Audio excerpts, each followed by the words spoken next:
What is up? We are back.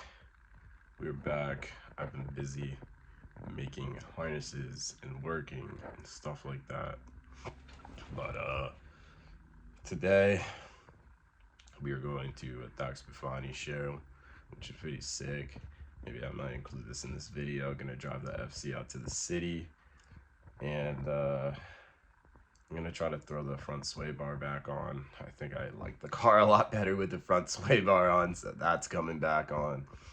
And aside from that, we're gonna try to do some street tuning.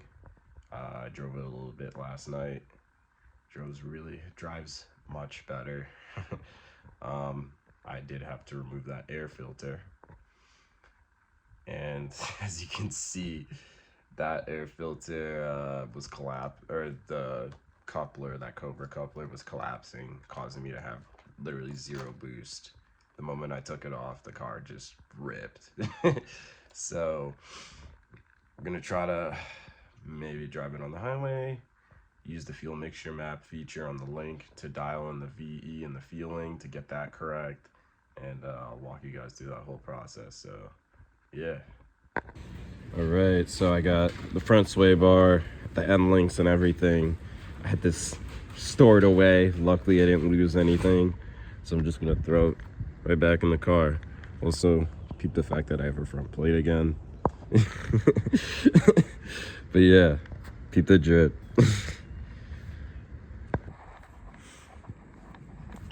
We got sway bars. After a lot of fighting, it was just a huge pain. Let's see how she drives. Put these wheels back on. Well, we're back underneath here, and you may be wondering, Pete, what are you doing? This was literally holding my whole ball joint / lower control arm. That's a 10mm by 1.5 bolt.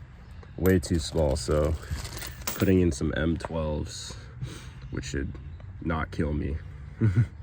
All right, got the other side done. Fresh hardware, all M12 by 1.75 bolts.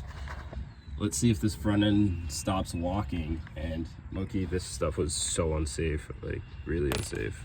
So after fixing that whole control arm bolt situation, the whole alignment shifted.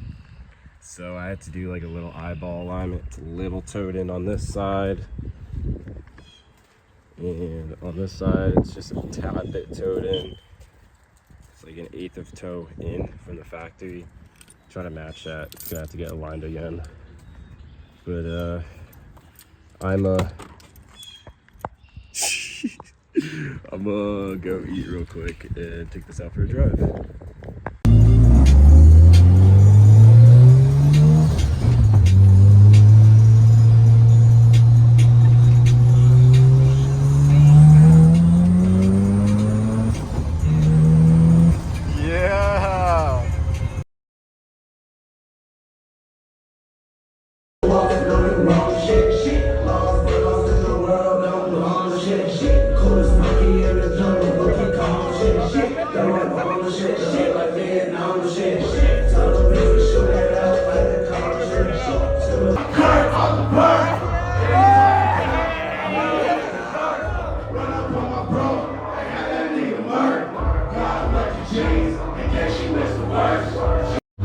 Alright, so it's been a while since I filmed one of the 1000 band Fani concert, and currently I've been dailying this car. I made some adjustments with my PBM coils, so I'm running 8 clicks from soft in the front and 3 clicks from soft in the rear, and it makes it so much more streetable. But enjoy some driving clips and whatnot. Dialed in the tune a little bit. It was running a little hot on the highway, so I'm gonna try to bleed the coolant system again and see what's up. So yeah, doing some data logging, just driving around, trying to get the amp bars pretty good at boost. It's running actually richer, which is better, but no complaints. All right, so got to a destination, so I can look over the tune. In the link I can just stop the logging here, and one of my favorite features here is like you can view the log, whatever. I actually, you can save the log file. So we'll save that here. And we'll save it just in case. But we can actually see like our peak boost. 117 kPa. Kind of know what the peak was. So we're hitting some boost. So one of my other favorite features is the mixture map. So after you finish logging, you can hit update mixture map, and you can see based off of your AFR table, which you'll make, like you have a field table and your AFR table. Your AFR table is your target. So these are all the adjustments it wants to make. So I'll show you my fuel mixture map properties. This is how I have it set up. So I have the RPM source is engine speed, wideband source is lambda 1, fuel load MGP, target load MGP, minimum samples is 10, active zone area is 100, Excel fuel has to be less than 1, and TPS should be more than 4%, at least to take some samples to get rid of like any sort of redundancy. And then we'll hit OK. And what I can do is like underneath like 50 kPa, make some corrections, 27, just click around where you'd like it if you think it's reasonable, and I could just kind of click around. So as you can see, I'm just clicking around in the field table to correct each independent cell to an optimal place. So like 0 is where it's starting getting a boost, and as you can see,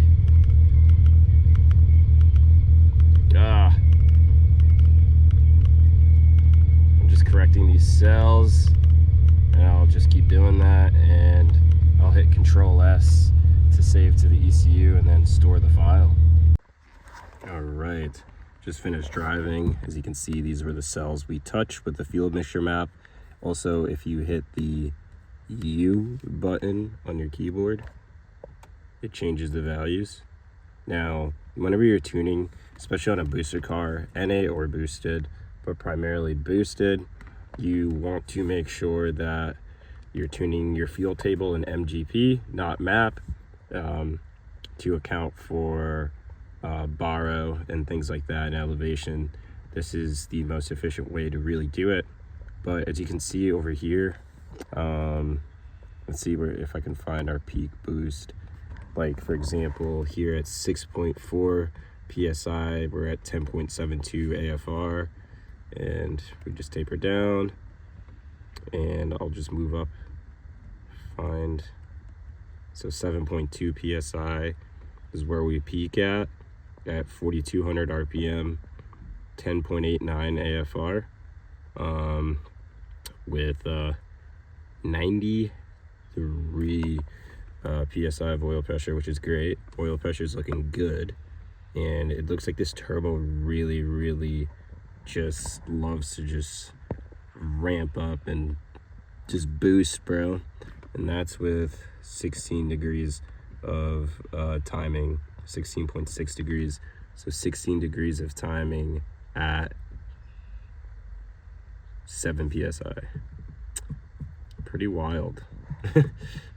And also, if you're curious too, boost doesn't really kick on till like 3,100. So like we're at 1 PSI already at 3,400, and then it peaks all the way up to let's see, looking at the wrong thing again, let's see. So we hit boost, so let's see, go up, go up, go up. So we start kicking in boost at 3,800 RPM, and we hit 7.5 PSI, so nearly 8 PSI, and we are at 4,300 RPM, so pretty crazy.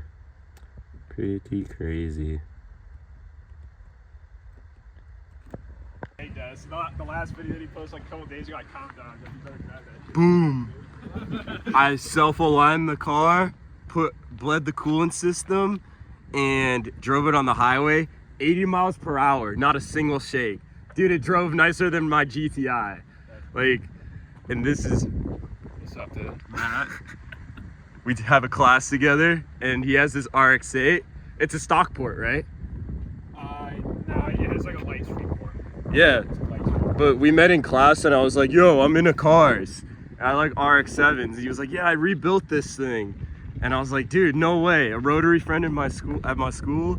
So yeah, we're about to enjoy 4 hours of chem. But dude, the paint on this thing's so good.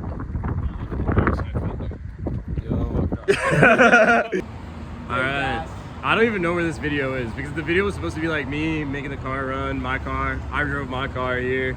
Will's car is back on the road with the subframe back in. We did stuff to it. Yuck, BQ owners. He also got himself a can gauge. We need to replace the O2 sensor. Front end is all right. This is the highest it can go to while cutting up stuff. Yeah, we got the angle mods on the car now. This is the first time driving it down here with the LSD and all the angle stuff in the front. And honestly, it drove awesome. Can't wait to get it aligned. And tuning, we got next Friday. Tailored Chassis Solutions, gonna tune the car for me. If you guys know TCS, I'm gonna insert a clip of Gabe's car. That's the man that's gonna tune this one. But we're gonna do some street tuning just to get the AFRs dialed because it's running super rich by ear. We gotta put an O2 sensor in it. We already smoked it, but it's looking good. This is the best one. It's on the crash bar mount. Nice.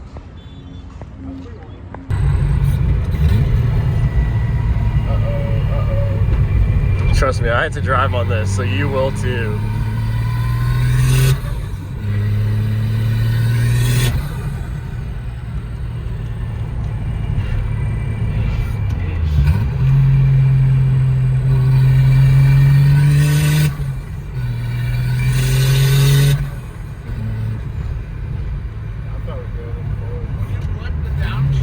Still sounds rich as fuck.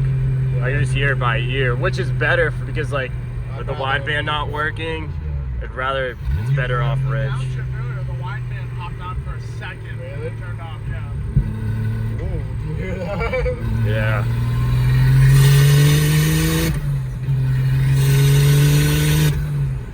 I was flat-footed. Very nice. Got some sour skills. Nah, I'm chilling.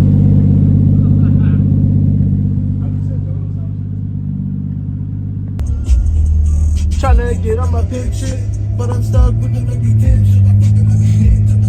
I am stuck with an ugly bitch.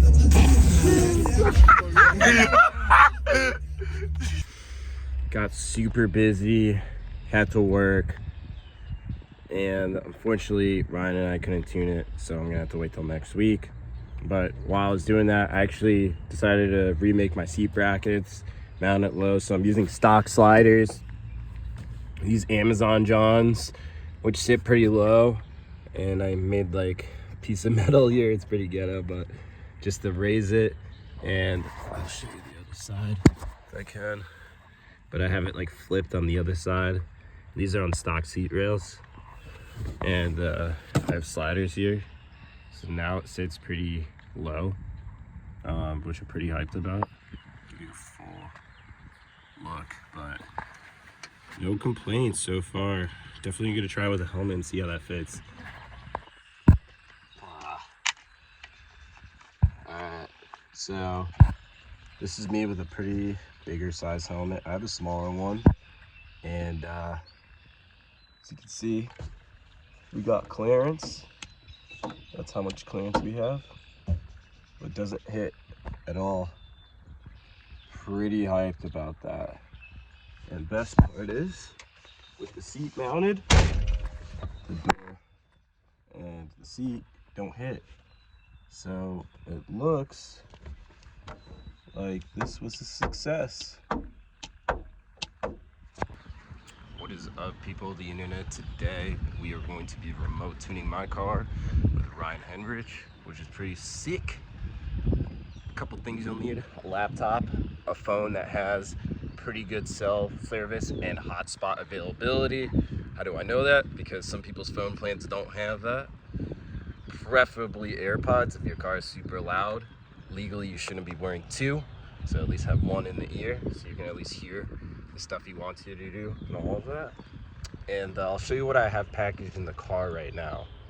So I've been trying to keep my interior somewhat clean, so this is as clean as I'm gonna get it.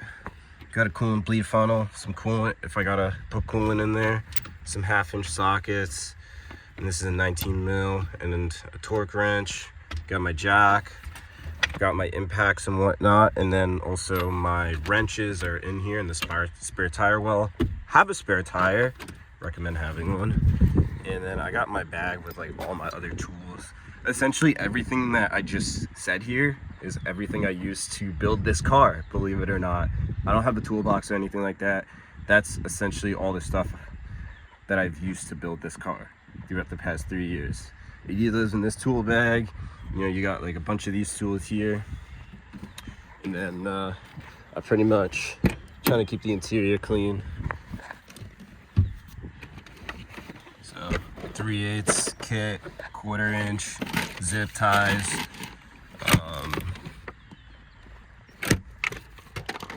jump pack, stuff like that, 2-stroke oil, which that reminds me I need to go get some from my room because I have some more. And my ECU's tucked away because I had to fix some wiring stuff with the chassis, so I was diagnosing it, so I'll tuck that back up. And yeah. All right, so we're in my car. Another nice thing that I like is I like to have my CAN gauge here so I can view everything. This has everything that the ECU sees, so oil pressure, boost, AFR, stuff like that is all here because I've standalone ECU. And in the car too, got some spare brake fluid and belts in here, and I got a fire extinguisher just in case, so that's pretty cool. And I'll try to film a lot of this with my GoPro Hero 8 Black, so try to get some good footage, walk you guys through the process of how this all goes. And yeah, homie Will's coming, I believe, so I'm gonna hop on the phone with Ryan and get my laptop all prepped up. All right, so we drove to a spot. I got Ryan on the computer. He's adjusting some stuff regarding just cold startup stuff. So I'm letting him do that. Car's idling. Where I live, the reception kind of sucks, so I'm letting him do that. Luckily, my tune is pretty dialed to the point where like I can drive and all of that, like as you've seen. I haven't really been boosting or anything like that, but like cruising AFRs, like basic driving is pretty decent on the highway. So Ryan's gonna do that. We're going to, I don't even know, we're gonna hop on a particular road and we'll go through that whole process, and I'll guide you guys through that whole process of how that's all done. So he's on any desk right now doing that, and I'm just letting him do that, I guess. So yeah, we'll be right back. Mr. Tuna Man said he's happy. Let me give you a couple of revs to see, just to let you know how responsive it sounds now.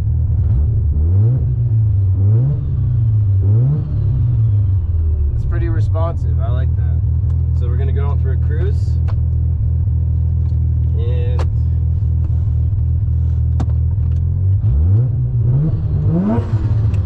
there you go.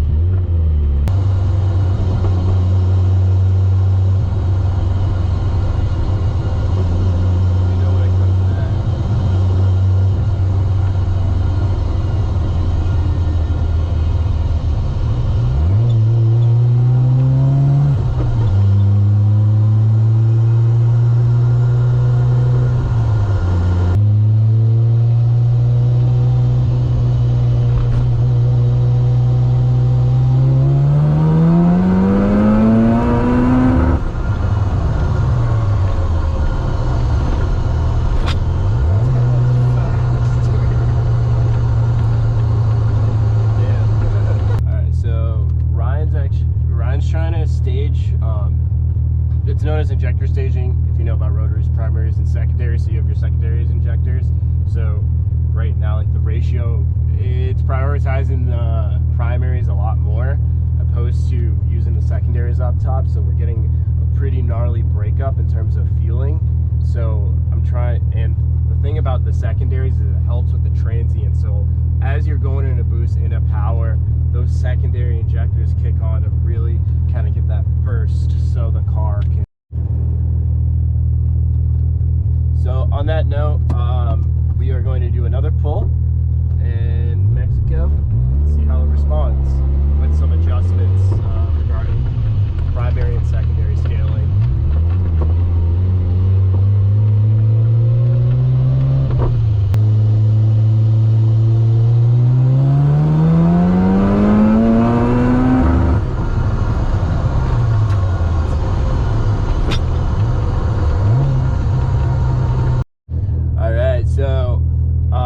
As I said, limiter is doing limiter things, so Ryan's adjusting some of the things regarding the limiter, which is pretty dope. And one of the big things too is we're going to incorporate oil pressure safeties as one of the GP protections on the Link, which is really cool. So that's one of the big reasons why I installed the oil pressure sensor, not just to monitor it, but also have the ECU catch certain events. And that's one of the major sensors I always recommend for any of my customers.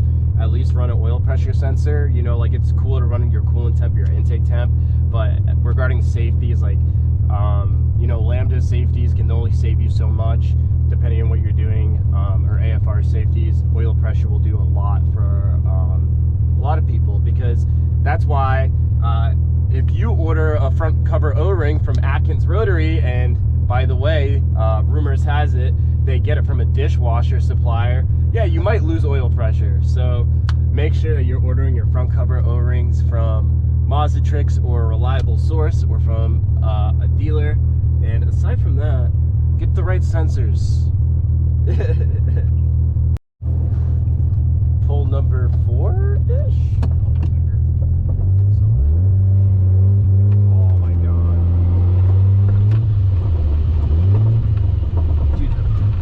Throttle response is insane.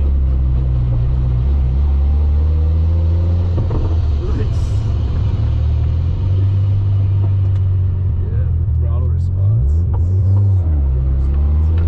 Dude, so drivable.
Happy. And if you guys ever want, if you're a rotary guy, you need somebody reputable that really knows their stuff and has tuned so many different cars, different varieties of rotaries, from 6 sports to stock style setups to EFR setups to whatever, Ryan's your guy. I'm going to put his information in the description, so check it out. And